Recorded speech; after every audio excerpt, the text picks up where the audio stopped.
Bienvenue dans la dernière ligne droite, le dernier cours sur les conjugaisons en coréen avec le futur. Le futur est différent des autres sans l'être, puisque en effet le futur utilise le présent. Ça y est, je vous ai déjà perdu? Oui, vous avez bien entendu. Vous ne rêvez pas, et je n'ai pas consommé d'alcool ni de drogue, je suis comme ça par nature. Bon, on se calme, hein, on a un cours à faire. Alors, comme d'habitude, n'oubliez pas de vous abonner si ce contenu vous plaît et le partager. Aussi, je vous rappelle, un cahier d'exercices arrive très prochainement. Donc, pareil, on s'abonne et on met la cloche pour ne pas rater la vidéo d'annonce. Et pour terminer, si vous souhaitez ce cours en écrit, le lien est bien évidemment dans la description. Tout comme le passé, les trois styles de politesse vont avoir une base identique. Il faudra ensuite conjuguer ida au présent pour terminer la conjugaison. Commençons par le tronc commun. Il faut appliquer eul au radical. Normalement, le eul devrait résonner quelque chose. Ça devrait évoquer des petits souvenirs. Souvenez-vous des tableaux des irréguliers. Certains s'appliquent avec cette particule.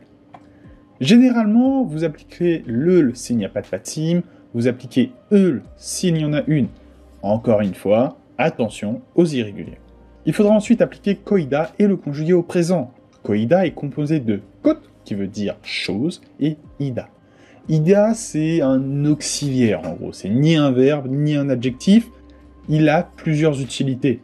Le dictionnaire de Naver le classe notamment comme un suffixe transformant les mots en verbes, mais ça sera pour un autre cours, et il y a aussi d'autres utilités. Cependant, la conjugaison sera la même que vous l'utilisiez dans le sens présenté par Naver ou dans ses autres utilités. La terminaison appliquée sera identique à ce qu'on va voir aujourd'hui. Alors, comment conjuguer ida? Naturellement, vous vous dites, ida, je dois appliquer o, la règle de fusion donne yo, donc koida devient koyoyo. Si vous vous êtes dit cela, je vous dis bravo. Ça signifie que vous avez très bien compris les premières parties de ce cours. Et je m'auto-félicite aussi, parce que si vous avez bien compris, c'est que j'ai bien expliqué. Malheureusement, non, ça ne fonctionne pas comme ça. Ida est spécial et a sa propre conjugaison parfois. Donc, ce qu'on va faire, c'est qu'on va étudier comment conjuguer ida dans cette vidéo dédiée au futur, puisque, comme je l'ai dit, en fait, ida va être conjugué au présent pour former le futur. Pour le style formel, pas de piège. Ida se conjugue simplement en appliquant la formule du style formel déjà apprise. Ainsi, pour donner des exemples avec des phrases au futur, demain je pars. 너는 내일 떠날 것입니다. Tu viendras au restaurant. 당신은 식당에 올 것입니다. Ce soir, nous ne mangerons pas. 우리는 오늘 밤에 안 먹을 것입니다. J'écouterai de la musique. 저는 음악을 들을 것입니다. Je vivrai en Corée du Sud. 저는 한국에 살 것입니다. Je ferai du sport. 저는 운동할 것입니다. Pour conjuguer ida au style poli, la terminaison dépend de la syllabe précédente. S'il y a une patine, cela devient i et yo. S'il n'y a pas de patine, cela devient yeyo. Ainsi, koida devient koi et yo. Cependant, kot est une exception. Étant utilisé très régulièrement, il est commun que la patine disparaisse lorsqu'il est conjugué avec ida. Attention, encore une fois, ceci est une exception. Ne vous imaginez pas que vous allez pouvoir faire sauter toutes les patines précédant ida. Aussi, pour information, je ne l'ai pas précisé pour le style formel, parce qu'au style formel, il est préférable de prononcer ou d'écrire les mots en entier lorsque vous l'utilisez.